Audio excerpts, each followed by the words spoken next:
வணக்கம் மக்களே! 3வது பொட்டானிக்கல் போயிட்டு வந்துட்டு எங்களோட டே 1 க்ளோஸ் ஆயிடுச்சுங்க. டே 2ல மூணார சுத்தி பார்க்க நெறைய பிளேஸஸ் இருந்தாலும், நாம வட்டவடா வில்லேஜ் போற ரூட்டையும், அந்த ரூட்ல இருக்க டூரிஸ்ட் பிளேஸையும் தாங்க சூஸ் பண்ணியிருந்தோம். மூணார்லேருந்து வட்டவடா போறதுக்கு 45 கிலோமீட்டர் டிஸ்டன்ஸ் இருக்கும். இந்த ரூட்ல Mattupatti dam, elephant park, echo point, Kundala dam, top station and அது மட்டும் இல்லாம இன்னும் நெறைய வியூ பாயிண்ட்ஸும், டீ எஸ்டேட்டுமே இருக்குங்க. அண்ட் லாஸ்ட்டா வட்டவடா வில்லேஜ் போயிட்டு அகைன் நம்ம இதே ரூட்ல தாங்க திரும்பி வரணும். அந்த பக்கம் வேற ரூட் கிடையாது. ஸோ திரும்பி இதே ரூட்ல நம்ம வரும்போது, இந்த வழியில உள்ள டூரிஸ்ட் பிளேஸ்லாம் கவர் பண்ணலாம் அப்படின்னு தாங்க பிளான் பண்ணியிருந்தோம். நாங்க எங்க ரூம்லேருந்து கிளம்பும்போது 11 மணி. இதில ஸ்கூட்டி வேற ரிப்பேர் ஆயிடுச்சு. இதெல்லாம் சரி பண்ணிட்டு கிளம்பும்போது 12 மணி ஆயிடுச்சுங்க. மூணார்லேருந்து வட்டவடா நோக்கி பயணிக்க ஆரம்பிச்சிட்டோம்.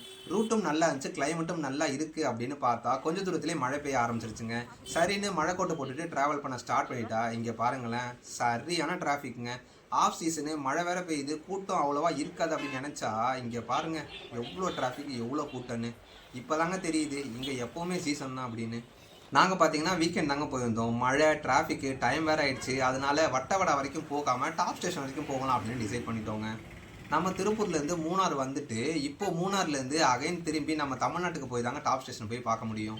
நம்ம காரு, பஸ்ஸு, வேன்லலாம் வந்திருந்தா கண்டிப்பா இந்த டிராஃபிக்ல மாட்டியிருப்போம். நம்ம மூவ் பண்ணவே முடியாத மாரி இருந்திருக்கும். ஆனா ஸ்கூட்டினால டிராஃபிக்ல உள்ள புகுந்து கொஞ்சம் வந்துட்டோங்க. இந்த டிராஃபிக்க விட டாப் ஸ்டேஷன் கிட்டலாம் வேற லெவல் டிராஃபிக்கா இருந்துச்சுங்க. வீடியோ கூட எடுக்க முடியல. அந்த அளவுக்கு இருந்துச்சு.